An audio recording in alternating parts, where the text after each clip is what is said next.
ரிஷப லக்னத்துக்கு அதிபதி சுக்கிரன். பணத்துக்கான கிரகம்னு பார்த்தீங்கன்னா ஆதிபத்தியம் 2 5. பண வரவுக்கு காரணம் 5, அது தங்குறதுக்கு காரணம் 5ஆம் அதிபதி. இந்த 2 5 5ஆம் அதிபதியோட கிரகங்களோட கற்களை நாம் அணியும் போது பணவரவு சீராக இருக்கும். இந்த புதனோட மரகத கல் சுண்டு வரல, குறைஞ்சது ஒரு 2 கேரட்லையாவது வாங்கி நம்மளோட வலது கை சுண்டு வரல தங்கத்தில் அனுபவிச்சுக்கணும். நம்ம குலதெய்வம் கோயில் இல்லைன்னா இஷ்டதெய்வ கோயிலில் போயிட்டு புதனோட காயத்ரி மந்திரம் தொடர்ந்து 48 நாள் இதே மந்திரத்தை சொல்லும் போது புதனோட அந்த வைப்ரேஷன் அந்த கல்லில் இறங்கி பணவரவு சீராக ரிஷபலக்னக்காரங்களுக்கு கொடுக்கும்.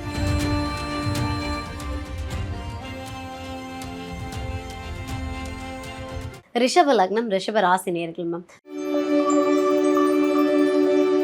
ஸோ இவங்க எந்த மாதிரியான கற்களை எப்படி பயன்படுத்தும் போது அவங்களுக்கு பண வரவு வரும்? ஸோ பண வரவே வந்தாலும் அது நம்மக்கிட்ட தங்கணும் அப்படின்னா என்ன பண்ணணும்? ரிஷப லக்னத்துக்கு அதிபதி சுக்கிரன்.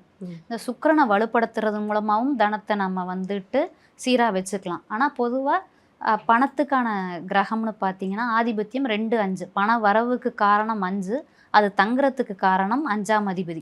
இந்த 2 5 5ஆம் அதிபதியோட கிரகங்களோட கற்களை நாம் அணியும் போது பணவரவு சீராக இருக்கும். இப்போது ரிஷப லக்னத்துக்கு பார்த்தீங்கன்னா மிதுனம் 2ஆம் அதிபதியாக வருவார். 5ஆம் அதிபதியாக அதே கன்னிக்கு அதிபதியான புதன் தான் வருவார்.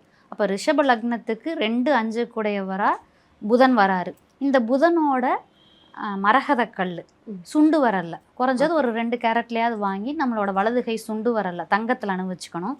அதை போட்டுட்டு வாங்கி நம்ம குலதெய்வம் கோயில் இல்லைன்னா இஷ்டதெய்வ கோயிலில் போயிட்டு புதனோட காயத்ரி மந்திரம் ஓம் கஜத்வஜாய வித்மஹே சுகஹஸ்தாய தீமஹி தன்னோ புத பிரச்சோதயாத், இந்த மந்திரத்தை குலதெய்வம் கோயிலில் பூஜை பண்ணிவிட்டு ஒரு 108 முறை அங்கேயே உட்காந்து சொல்லிவிட்டு தொடர்ந்து 48 நாள் இதே மந்திரத்தை சொல்லும் போது புதனோட அந்த வைப்ரேஷன் அந்த கல்லில் இறங்கி பணவரவு சீராக ரிஷபலக்னக்காரங்களுக்கு கொடுக்கும்.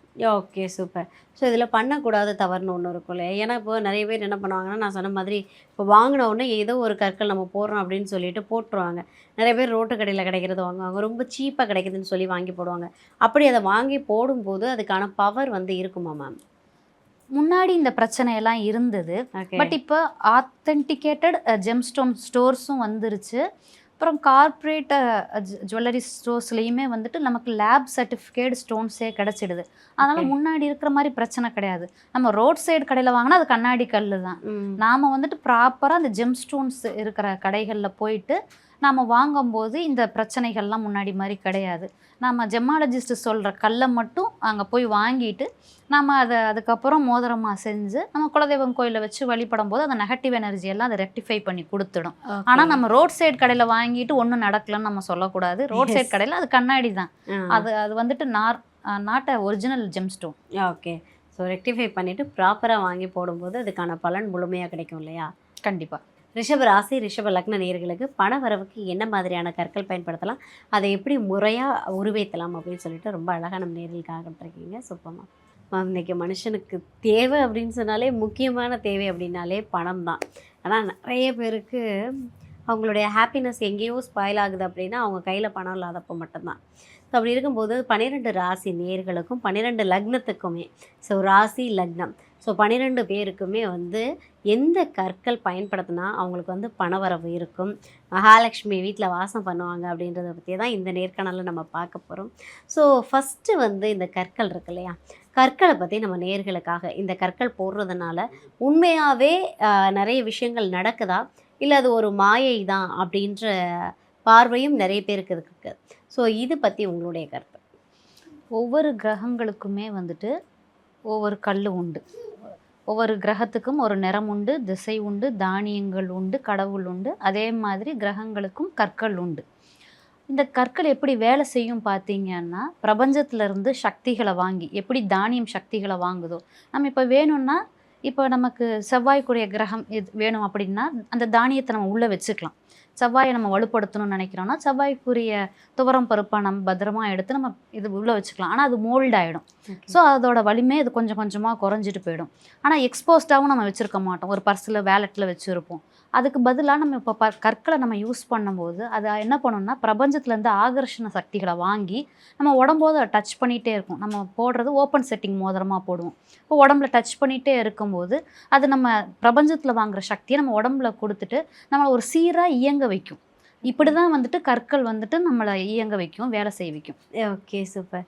ஸோ இப்போ நம்ம கற்கள் வாங்குகிறோம் அப்படின்னா, ஸோ ஏதோ ஒரு இடத்துல போனோம், அந்த கற்களை வாங்கினோம், அப்படியே நம்ம பயன்படுத்துகிறோம் அப்படின்னு சொல்லிட்டு பயன்படுத்தும் போது அதுக்கான சக்தி நமக்கு முழுமையாக கிடைக்குமா மேம்?